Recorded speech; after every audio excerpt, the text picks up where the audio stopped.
के 14 दिन हो गए, यूक्रेन के तमाम शहर तबाह हो गए हैं, लाखों लोगों का घर बर्बाद हो गया है। मजबूरन उन्हें अपना घर छोड़कर अब दूसरी जगह पर जाना पड़ रहा है। अब लोगों का धैर्य भी जवाब दे रहा है। अब सवाल खुद के राष्ट्रपति से भी लोग पूछ रहे हैं। सब्र का इम्तिहान तो शायद नहीं, या वो इस हिसाब से जरूर हो सकेगा कि वो युद्ध में जब बाकी रणनीतियां उस हिसाब से काम नहीं की हो शायद, तो आप उसके बाद अपने गियर को बदलकर आप इसके बारे में सोचने लगते हैं। हाँ, ये सोच क्या उसको बल मिल पाएगा कि जो जेलेंस्की हैं उन्हें अपने देश के हित के लिए और उनकी बर्बादी को देखते हुए इस्तीफा दे देना चाहिए और उसके बाद किसी और को उनकी जगह पर बैठना चाहिए। इस तरह की चर्चाएं भी यहाँ पर आम हो गई हैं, इस तरह की बातें भी यहाँ पर आम हो गई हैं।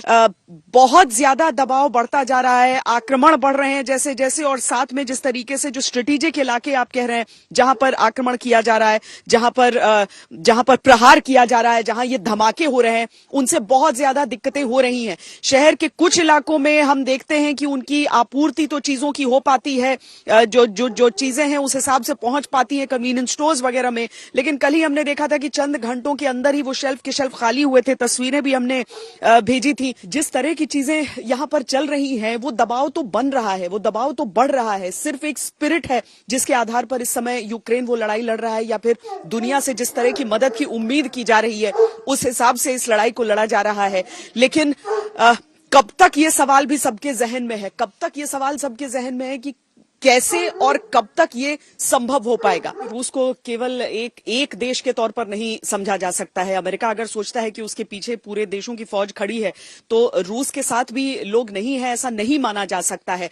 ऐसे लोग हो सकते हैं जो सोचें कि पुतिन ने जो किया वो कितना सही कितना गलत, लेकिन रूस के उन पारंपरिक रिश्तों को अव्वल नहीं भुलाया जा सकता है। दूसरा, आज की परिस्थिति में जिस तरह की जरूरत रूस की हो जाती है, क्योंकि रूस पर जो प्रतिबंध लग रहे हैं उसका असर यूरोप पर पड़ रहा है, उन लोगों पर भी पड़ रहा है।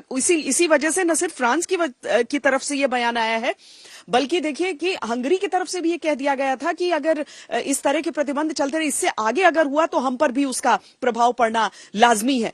तो ये एक ऐसी परिस्थिति है जिसको पुतिन भी समझते थे। उन्हें भी मालूम था कि लोग धीरे धीरे, ऐसा नहीं है कि पूरी तरीके से रूस को कट ऑफ कर सकते हैं, क्योंकि रूस एक ऐसा देश नहीं है जिस पर कोई दूसरा देश या फिर देशों का समूह निर्भर नहीं है। अगर वो हम एब्सटेंशंस देखते हैं या फिर हम रूस के पक्ष में भी खड़े हुए देशों को देख लेते हैं, तो ये वो देश नहीं है जिनकी कोई स्टैंडिंग नहीं है और जिन्हें नकार दिया जा सकता है।